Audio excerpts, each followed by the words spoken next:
Good morning, Ojai United Methodist Church family members, friends, neighbors, and visitors. Welcome to the parsonage on this beautiful first Wednesday in August. I'm so glad that you could all join me. You know, probably one of the most recognized texts in the Bible are the Ten Commandments. And while we may not be able just to rattle them off from the top of our heads, we pretty much all know the Ten Commandments or their substance, and we pretty much know the story of the Ten Commandments. But just to give us a little bit, just to refresh our memories, let me share a little bit about the Ten Commandments with you. The Ten Commandments, also known as the Decalogue, are a set of biblical principles relating to ethics and worship that play a fundamental role in both Judaism and Christianity. The text of the Ten Commandments appears twice in the Hebrew Bible, which is also the Old Testament. And those places are in the book of Exodus, chapter 20, verses 2 through 17, and the book of Deuteronomy, chapter 5, verses 6 through 21. As you may remember, Moses received the Ten Commandments directly from God on Mount Sinai, and those Ten Commandments were written on 2 stone tablets. They assert the uniqueness of God and forbid such things as theft, adultery, murder, and lying. The Ten Commandments are equally important in Jewish and Christian traditions.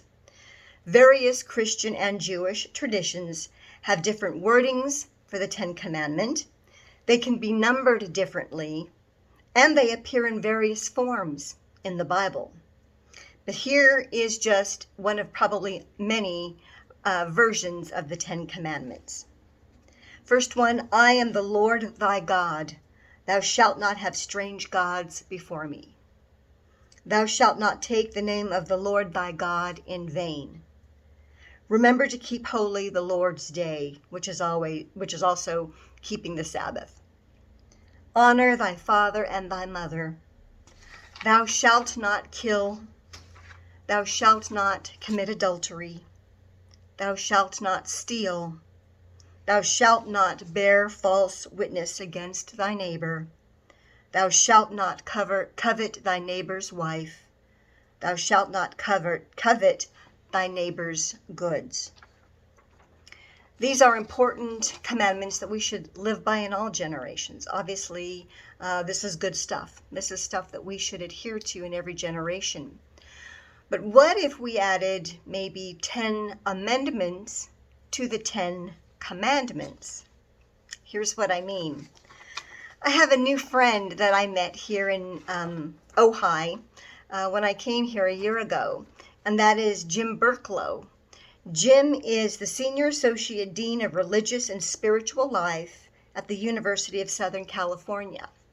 And Jim has a wonderful online blog called Musings that I have been lucky enough to get every week, every couple of weeks. And in one of Jim's Musings blog, he has one called The 10 Amendments that I would like to share with you now. So this is Jim Burklow's The 10 Amendments. The 10 Commandments endure as a foundation for morality after thousands of years. But just like the American Constitution, from time to time we need to add amendments to them. The 10 Commandments are a short list, and that's a very good thing. They mostly tell us what not to do, giving us the freedom to do most everything else. But not everything else is so wonderful. In every time and every life, we need to make additional lists for spiritual and moral guidance. Things we need to do or to avoid to amend our lives and mend our relationships. So Jim writes, here I offer a list of such amendments. They are my own ethical marching orders. And here are Jim's 10 amendments. Thou shalt be amazed by the good in people.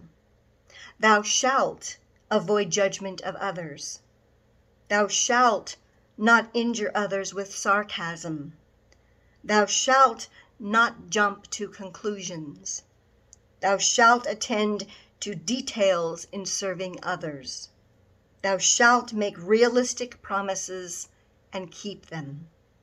Thou shalt have clear priorities for thy time and attention, for thy mind, body, and heart, and thou shalt act on these priorities. Thou shalt wait 24 hours before doing or saying anything negative about another person. Thou shalt not say yes when thou meanest no. And thou shalt ask before acting. Each one of these amendments reflects my own failure to follow it. The list reflects the ways my life needs to change for the better in outward actions and inward intentions. I think this makes sense. In the Bible, we have the 10 thou shalt nots. But to add amendments to that, building on that basis, thou shalt, I shalt do this. You know, in United Methodism, our founder of Methodism, John Wesley, has 3 simple rules by which Methodists, and personally I think everybody in every denomination or every faith tradition should live by. And in his 3 simple rules, one is a thou shalt not, while the other 2 are thou shalts. The first simple rule of John Wesley is do no harm. Do no harm to yourself, to others, or to God's creation. The second simple rule is do good, and not simply by virtue of not doing bad, but intentionally do good. And the third simple rule of John Wesley's is stay in love with God. So we have 1, thou shalt not, do no harm to yourself, to others, or to God's creation. The second one, do good, thou shalt do good. And the third one is thou shalt stay in love with God. I think sometimes what a wonderful life we would have if everybody of every denomination, every faith tradition, or those people of no faith traditions or denominations at all, if we all lived by the 10 Commandments as our basis, as our foundational guidelines for ethical and moral living, the 10 Commandments, added on top of that John Wesley's 3 simple rules, do no harm, do good, and stay in love with God. Adding to that, Jesus's 2 greatest commandments, which are, do you know them? The first one, you shall love the Lord your God with all your heart, soul, mind, and strength. And the second one that is just like it, you shall love your neighbor as yourself. And then on top of that, adding our own personal amendments to the 10 Commandments. What would be your list of 10 amendments to your life? I shalt do this. I shalt do that. I will do this. I will do that.